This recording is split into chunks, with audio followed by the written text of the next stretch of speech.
आप भूल जाइए कि कौन सा विचारधारा के आप हो, और आप भूल जाइए कि कौन सा पार्टी का हो। लेकिन आज बात हो रही है इस महान राष्ट्र की, जो इस महान राष्ट्र की महान वायुसेना की।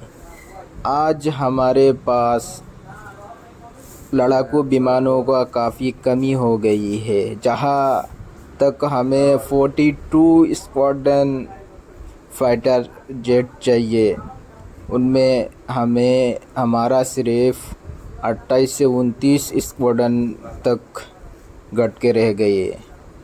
पाकिस्तान और भारत की जो वायुसेना की अगर अंतर किया जाए तो 19-20 का फ़र्क आ गई। पाकिस्तान वायुसेना में कम से कम 24 से 25 स्क्वाड्रन है। आप सोचिए भारत की वायुसेना के हाल कैसा हो गया। हमने सिर्फ 36 राफेल विमान खरीद के दिया, लेकिन और बड़ा ऑर्डर करना चाहिए। अभी अभी जो खबर आ रहा है कि ओमान से भारत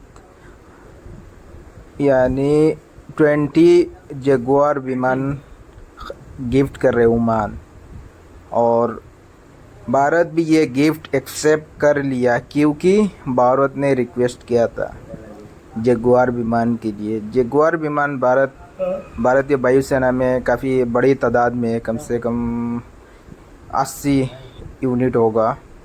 तो उनके लिए उस विमान के लिए स्पेयर पार्ट मिलना बहुत ही मुश्किल हो गया है, क्योंकि ये विमान फ्रांस और ब्रिटेन ने मिलके बनाया था, और अभी इस विमान का प्रोडक्शन लाइन बंद हो गया है। स्पेयर पार्ट्स मिलना भी बंद हो गया है।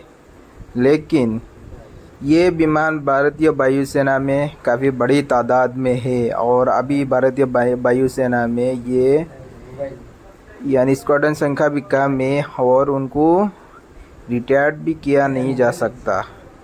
और स्पेयर पार्ट्स के लिए भी, क्योंकि किधर भी नहीं मिल रहे स्पेयर पार्ट्स, इसके लिए ओमान से 20 जगुआर विमान भारत ख़रीद रहा है, क्योंकि उसमें स्पेयर पार्ट्स के लिए भी यूज़ होगा।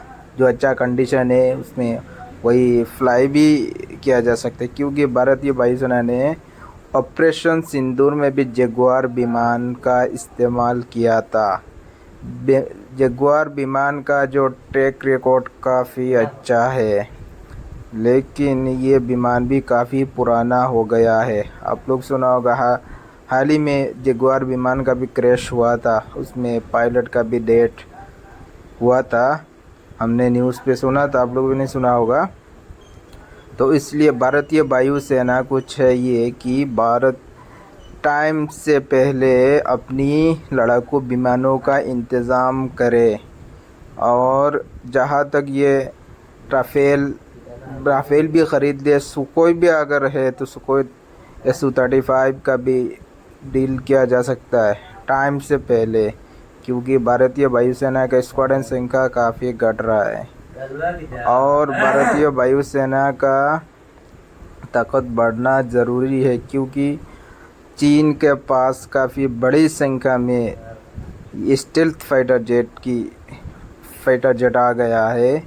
और आने वाला टाइम पे पाकिस्तानी वायुसेना का जो स्पीड है, यानी अपना लड़ाकू विमान शामिल करने का, वो भारत से काफ़ी आगे दिख रहा है, क्योंकि उसका जो JF-17 टनर ब्लॉक 3 वो नए नए शामिल हो रहे, J-10C शामिल हो रहा है, और आने वाले दिनों में J-35 स्टील्थ फाइटर जेट वो भी शामिल हो रहा है उसकी वायुसेना में। और टर्की से अनका 3 का 100 यूनिट भी शामिल कर रहा है, यानी आने वाला टाइम पे पाकिस्तान अपना वायुसेना काफ़ी मजबूत करेगा 2030 तक।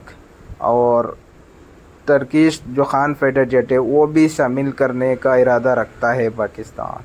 तो भारत को चाहिए अपना जो तेजस लड़ाकू विमान है उसका प्रोडक्शन काफ़ी तेज़ी करे, और जो MCA जो फाइटर जेट है उसका भी जो डेवलपमेंट का स्पीड है उसको बढ़ाए, ताकि हमारा वायुसेना भी अपना जो ताकत यानी बरकरार रखे और एयरफोर्स मजबूत रहे ताकि भारत का सुरक्षा अच्छी तरह से कर सके। हम इस वीडियो को इसमें ख़त्म करते हैं और आप लोगों से आशा करते हैं कि आप लोग वीडियो को देख के सब्सक्राइब ज़रूर करिएगा ताकि आने वाला टाइम पे हम और वीडियो आपके लिए ला सके। Thank you.